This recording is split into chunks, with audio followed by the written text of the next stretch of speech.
Chris Bailey from OpenEye, telling us all about Orion. Okay. Can people hear me? Yes, good. Test that. Good. Well, it's a pleasure to talk to you today about Orion. Now, I normally talk about MD and Orion, but today I'm talking about Orion. But I guess if I was going to put a subtitle, it would be An Evolved Ecosystem for CAD Technologies. That's the title of the session. Yes. And it's also mostly about not my work. So I put a little bit of my work in there, but it's mostly the work of colleagues and collaborators that I'll talk to you about today. I also want to begin by thanking the organizers for inviting me and hoping that I really hope you get the funding to continue this great effort because we all need it very much.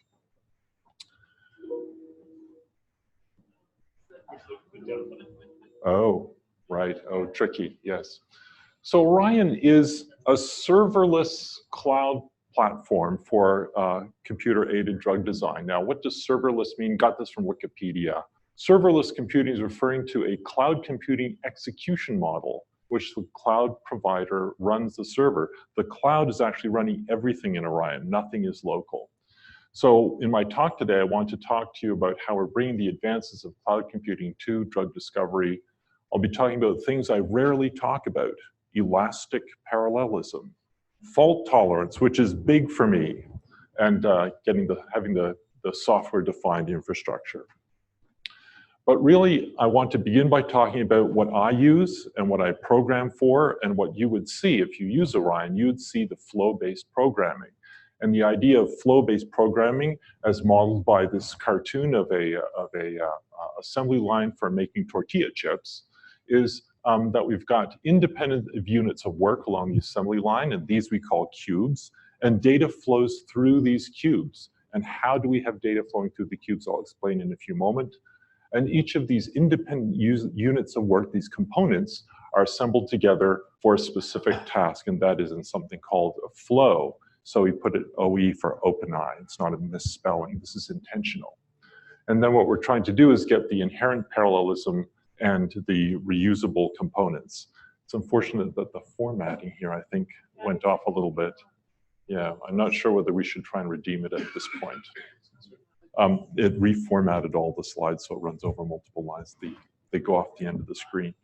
But I think we should probably, I'm going to try and just keep going anyway. So, yeah. Okay, well, so let me just proceed. The basic unit of work here is a cube, that's what we call our components. It performs a single general task, and the component is actually a Python class. And when you write this Python class, you're writing various processes. These are the necessary processes, a begin process to set something up, say get your receptor input or your input parameters for free energy calculations. The process method is what's actually going out and doing all the work. So this is usually more Python code, calling it to other modules. And an end stage where you would say collate your hits from a docking run, or you'd do your analysis of your trajectory. So you define how to process the data, and you can put in the parameters. Now, parameters specified at a cube level are more general, and then as you put these together in the flow, you can select certain parameters to promote, and you can set other ones. And this is how we accomplish a very key goal of the interoperability, where the cubes can be relatively general, but when you use them in a certain flow, you might want them to do a very specific thing. So then you can set the parameters to do the specific thing and promote the other parameters so that users can set them to do what they want for that specific task. And then you're specifying these input and output ports. And this is where the data flows through the cube as it flows through the flow, as it flows on to give you your results. So what's happening in this data that's flowing through the cubes? Well, we have data sets flowing through, and these data sets are made up of OE records. So an OE record is a general container for data, and the image I give here is of a utility belt. And the OE record is actually the belt, and what you put in the container, you put on the belt, are these various fields, and the fields are strongly typed. They contain various specific kinds of data which you can refer to specifically, and we have API points for having regular pod or plain old data like strings and vectors of strings and things like that, but you can also put in objects. So when I talk about some of the MD work later on, we're going to see one object will be a trajectory, and another object will be a PARMED object, which is again what we use to gain interoperability. Now, of course, to try and help this go through the system, these are all serialized and packed. And one of the advantages of using this OE record format is that we don't waste time unpacking things that we're not going to use. This is really important when you're talking about fairly large data structures. So molecules, by the way, molecules are just one of these fields there. They are data. They don't contain data. And you can use metadata to associate some fields. So you can have a field which is, say, a trajectory mean value for something, and you can have the standard deviation for that that's associated with it, so that when other applications go and grab the mean downstream, they can know that there's a standard deviation associated with it. So this worked for a while. This worked pretty well, this utility belt, this OE record, but then we found we had some very data-hungry cubes out there. So when we're doing gigadocking, it wants data faster than we could get it through the stream. So what we were doing to try and address some of these challenges in the large-scale search, for example, is we began to use S3. So we began to say, well, as we generate data that we want to attach to the stream, actually we'll put it into S3, and we'll put the S3 reference in the stream, which is very small and fast. And it turns out that in the Amazon cloud, getting data in and out of S3 is far faster than flowing it in through the data connection. So you accumulate records into a chunk, which we call a shard, and then you keep adding shards to this collection until it's done, and then you can put that in S3. So an example of a collection is we'll put about 10,000 shards of a million molecules each for a docking or a virtual screening process. So these cubes are then assembled into a flow, and the flow is the directed graph of cubes, so you know where the flow is heading. They perform a specific complex task, and what you do is you define the cubes and the connections between the cubes, and you can use this structured data, and again, they can be made using Python, or you can make some in JSON. And I'll show you an example of making one with the user interface. I'm not going to do a live demo. I was hoping to do a live demo, but I don't think time will permit today. But we can do cycles as well, and I won't show an example today of that, but we do use cycles in our solvation-free energies, for example. So here's the flow for short trajectory MD in Orion, and what you see is there are a whole bunch of cubes with some small print on that you can't possibly read, and they represent the various stages of this flow, and we're piecing them together in a manner which is, similar to what Julien Michel was talking about a few minutes ago. So at the top level, we've got one of the inputs is a prepared protein, which we prepare using a module tools called Spruce, but you can prepare it however you like. And again, this is a game where we're trying to make ourselves as agnostic as possible where this comes from. And you have a set of posed ligands coming in as the other input. So those get initially recognized and prepared, and then this cube will combine them to form the complex, and we hydrate the complex. The value of separating this out as a cube, for example, is that we can put in the mixed solvents, like David Mobley's group was asking for the activity coefficients, but often we're using just water with neutralizing salts. And then we can put it through a series of cubes which are doing the various equilibration steps with various relaxing restraints and so on. Many of these cubes are actually the same cube, but we're just specifying the different parameters to say the restraints are a little bit more relaxed. We've heated it up now. We're changing from an NVT to an NPT paradigm. That first cube over at the end, I put the tag Smirnoff there because I want to show in a moment an example of just going into this cube to address specifically the interoperability. And this interoperability we take advantage of when we're running our short trajectory here, which I would have only as 2 nanoseconds. We can use either OpenMM or GROMACS. These are the only 2 engines we've got implemented right now, but we will be putting more in, and it should be relatively easy. And then within the workflow, we can go on and do these automated analysis. So this is the system parameterization cube. I'm just showing how we do Smirnoff. So the flow in is bringing now the already solvated system. Now, the way you apply Smirnoff, Smirnoff is in an XML file, and the way you apply it is using a bunch of tools developed from the open force field group. They could use OpenEye tools, or they could use RDKit. This is applied to the system within OpenMM, so you'd think that would commit us to doing the computation in OpenMM, but we immediately, within the cube, put this through ParMed to change this into a much more general kind of object, which can then be run in any of these engines. So within the cube, it's implemented by OpenMM, but we, from the get-go, are going for interoperability by encoding it as a ParMed object. That way, we don't have to worry about what cube is receiving it downstream.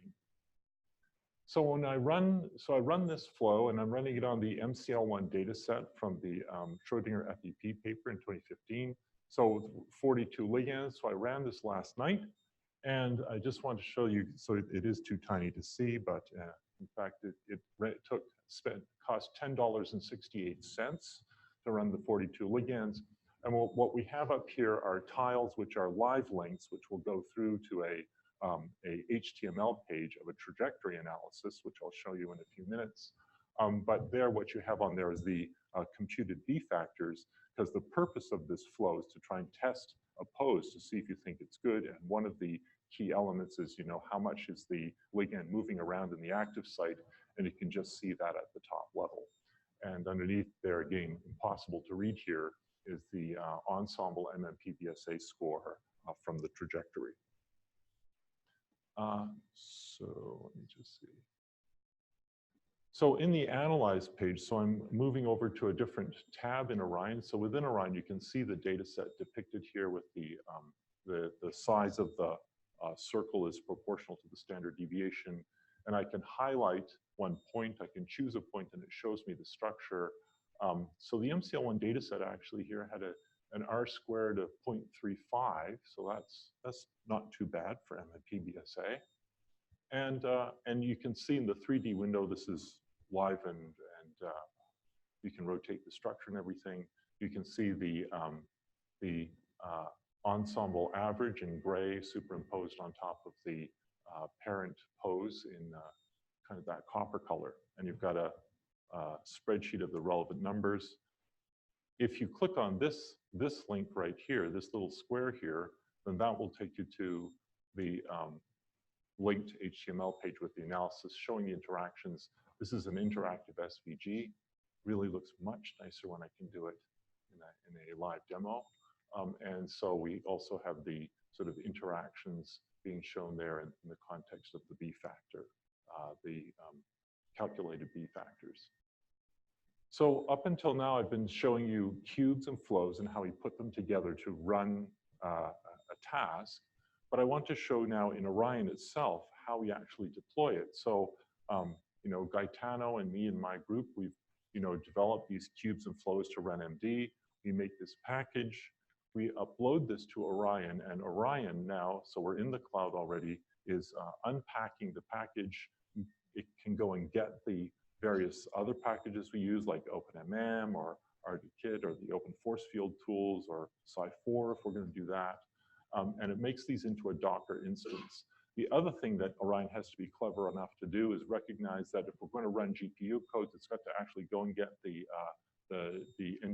appropriate NVIDIA drivers at the same time and install them, because otherwise that's just not going to work. And even though you've got a GPU instance, you've got to put your own drivers on it. And then it inspects the whole package and puts all the cubes together in a box of cubes so that users can build their own flows if they want to from the same cubes, or it can take the flows that we've programmed and it can deploy them out to the flow page, so you can pick a flow and run a task.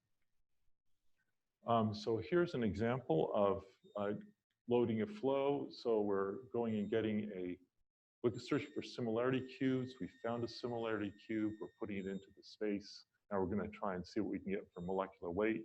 So we keyword search on weight gets us that cube. Then we just have to put the reader and the Reiter cube on the other end. Now we just connect them up. And you've just made a workflow out of the various cubes. So up until now, in this talk about Orion, I've really been talking about something which is built on top of Orion, not Orion itself. It's the workflow builder, and this is the application layer. The application layer, or at the functions as a service layer of things. Orion is actually working underneath. I've already showed you one function of Orion and making the containers ready so we can put them in. But you've also got to try and orchestrate. So you need orchestrators, and these are examples of orchestrators, not what we use in Orion. And you've got to get your distributed consensus figured how you're going to make distributed assemblies or groups to be able to run things in parallel. And so I want to talk about the scheduler. So that is actually where it decides where everything is run. So you've got these pools of auto-scaling groups that it's doing under the hood. And in the per cube, it's got to look for the hardware requirements. If you're running a large Psi4 calculation, large electronic structure calculation, you might need big memory. So you've got to choose memory requirements and have those, which are in at the cube level. So Orion has to actually go through all the cubes for a flow, figure out what the overall needs are, and get the appropriate instances. And it's also got to figure out how to run this job in the context of all the other jobs in Orion. So again, so it's the equivalent of a queue manager, only in the cloud. So we end up with some cloud native computing where you can scale things from 1 to thousands and thousands of CPUs, and I'll show you an example of using that.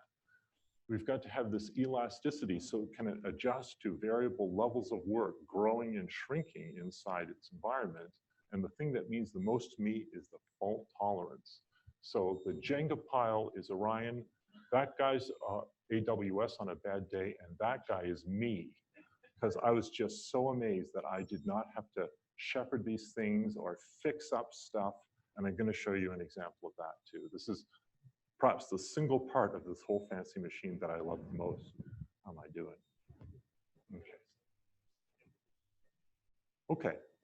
So what I'd like to do is then say, so I've described what Orion is, and so I'm saying, does Orion make our CAD world any better? So I want to talk about an example, if time permits, of virtual screening, which is the early part of a discovery program, lead optimization, which is in the middle, and we've got this really great application at the end of process looking at crystal structure prediction. I'll see if I'll have time to go through all of these. And what I want to show about these things is, firstly, when you're making a workflow engine to help drug discovery, it's important that it be able to help people in all elements of drug discovery. So I'm trying to show that here. I'm also trying to show that we're doing some very big things. We're using this power that we have in Amazon, and I'm going to show you big tasks, big accomplishments. But I'm also going to show you at least one case where that has been made routine enough that somebody can apply this in drug discovery. So gigadocking in Orion, so this is using enamine real. So enamine has changed the landscape of chemistry by making available as a vendor database about 738 million compounds in principle that you can just buy. It does this by having many reagents in stock and lots of reaction protocols. But these 738 million are often various stereochemistries. So when you enumerate all that, it goes to 143 billion compounds in stereo. So when we dock all that, that's what we call gigadocking. That is actually the biggest docking job, I think, performed to date. The other one we know of is that it got a bit warped here, but in February this year in Nature, the Schoikert group published the biggest docking job ever, and that was only 170 million. So we've done that, and when we do that, the example I'm showing today is purine nucleoside phosphorylase, PNPH. It's just using Fred. The wall clock time to run it was 24 hours. We had these DUDY actives so that we knew if it worked. The CPU time took 47.5 years. and we were using 27,000 processors at the beginning. This is not a cheap calculation, but it's way cheaper than doing a high throughput screen. And so that was over here. Then we thought, well, we're going to compare this to running fast rocks, which is just shape-based similarity. So that also run on 100, so that's giga fast rocks, I guess. That only cost $50, and we had those that as a result to compare. So here's just, this is a histogram of the hits from enamine real. These are the DUDY actives. Better scores are along here, so the actives are separated, well separated from the enamine real database. And same with the, oh, sorry, this is docking. This is docking. This is the fast rocks. I should have put those on the other side. But they both separate out the actives from the inactives, but they are different hits that they get from enamine. And I just want to say, I just got today back the results that they ordered 100 from here and 100 from here, and they tested them. And we got from enamine, we got 177 compounds, of which we had 59 actives. So it was a 1/3 hit rate out of that today. So that just came in today. Should have made a slide, didn't have time. So now a customer, a couple of weeks, ran this too. So this was, okay. So Beacon Discovery is a small startup, a new small startup in the San Diego area, and Carlton Sage, who was here this morning, he actually ran gigadocking on one of their GPCR targets that they had. And so he ran this 2 weeks ago. And what he said was that the process ran seamlessly without intervention. What he didn't know was that, from the Orion side, it did not run so seamlessly. We had a big problem here with AWS. The facility in Phoenix, we maxed out their scratch space. We caused all kinds of problems. We couldn't get any new nodes, and all our queued up work started running down to 0. It was bad. And Orion just, we phoned up Amazon. They gave us more scratch space. There was no change needed to the Orion job. It just recovered. Now that is fault tolerance. It just recovered and finished. It seemed very seamless. So I just wanted to say that is actually an example of something that I really love about Orion. So Pfizer, I'm going to move along a little faster here. So Orion, so Pfizer a couple of years ago wanted to do some torsion scanning on their corporate library, broke it down into some generating fragments. So they did 1.7 million QM optimizations on 100,000 torsions, iterating through a machine learning algorithm. And at the peak, that was running 184,000 CPUs. And it was for about a month that they were doing this. And they, came to some interesting conclusions out of that about strain and so on. So it helped them. And I just want to acknowledge the folks at Pfizer who were helping to make this happen. Large-scale ligand-based screening at AstraZeneca. They wanted to be able to screen using fast rocks 10 to the 15 compounds, which they can get through their own reagent scheme, kind of in a way similar to enamine. And how big a library could we enumerate? So currently we can do 10 to the 10 molecules, 10 to the 11 conformers. I'm not going to go through the shape matching algorithm. And so they did this on 12 projects, 1,400 libraries, looking at 10,000 hits and asking how big is big enough. So this is a log scale of the number of new scaffolds they found. And you can see that over the 12 projects, they found more and more new scaffolds, although it was getting a little asymptotic by the time they got up to 10 to the 10. So does this matter for us? I'm just showing you that here's the distribution of the hits they got on the 12 projects, going between a Tanimoto combo of 1 and about 1.3. And if you use Steve Muchmore's belief theory, then in fact you find that that actually begins to move in an area of increased probability for activity. But now as you go up to the 10 to the 9 libraries, all those move up, so you have a higher probability of activity. And here you're really beginning to get some signal as you get up into 10 to the 10. So there is value in terms of probability of success as you move to these larger libraries. It isn't just large for nothing. I finally want to finish off with crystal structure prediction, a notoriously difficult problem, which has led to very expensive failures for compounds exhibiting polymorphs.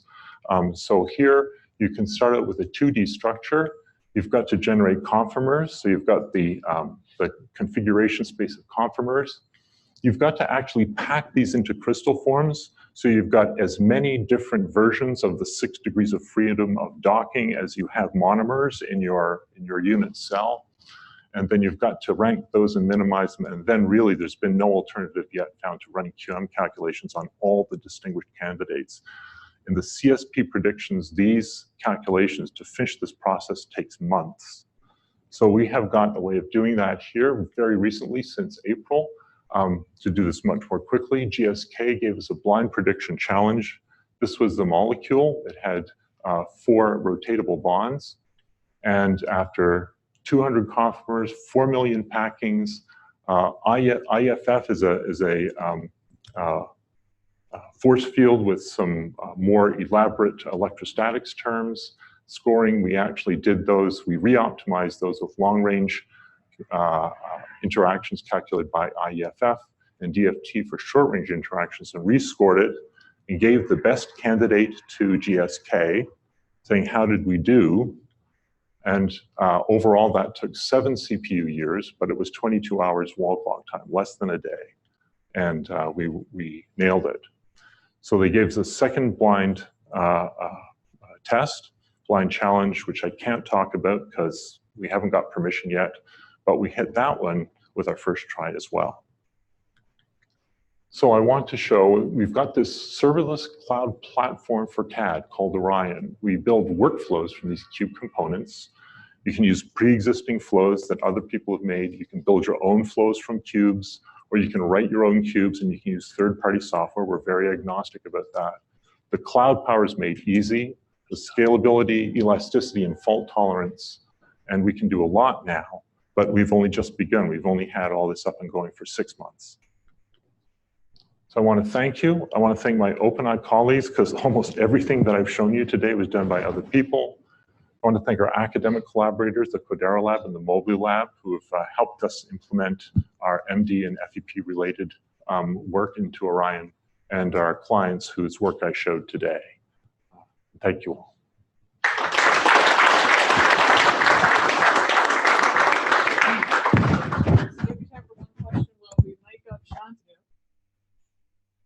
One quick question. Oh, we kind of beat you, Julian. Sorry. Okay. So, like you mentioned, you spent $12,000 donc so just wondering if you split that down in terms of where are you spending the money? Is it compute or is it moving data around? This is almost all compute. With the OE records and the S3, I mean, there are costs, but they're much smaller than the compute. It just takes a lot of effort to dock 1.3 billion conformers. Yeah, it's a lot. Thanks again. That was great.